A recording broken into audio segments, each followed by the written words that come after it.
এখন ঠিক বাজে ওই সকাল 6টা। তো দেখো মেয়ের জামা কাপড় বিছানার চাদর টাদর নিয়ে চলে এসেছি ছাদে। আর এখানে দেখো দুটো চাদর আজকে কেচে দিলাম, অনেক দিন ধরে পড়েও ছিল তো সেই কারণে কেচে দিলাম। আর সারা রাত তো সেরকমভাবে ঘুমও হয় না মেয়ের কারণে, তো প্রায় জেগে থাকতেই হয় বলতে পারো।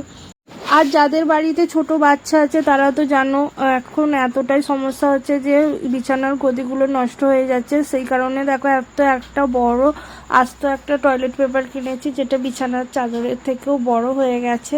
বেশ ভালো জিনিসটা হয়েছে, চাদর না পাতলেও বেশ ভালোই লাগছে কিন্তু উপর থেকে দেখতে।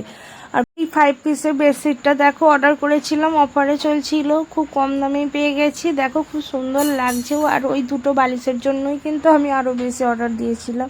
আর এখানে দেখো আমার মেয়ে পাতাগুলো তোলার চেষ্টা করছে, ও যেন পাতাগুলো তুলবে। তারপরে দেখো মেয়ের খাবার এখানে রেডি করছি। আর আমার এই ছোট্ট মিনি ব্লগটা কেমন লাগলো অবশ্যই কিন্তু কমেন্টে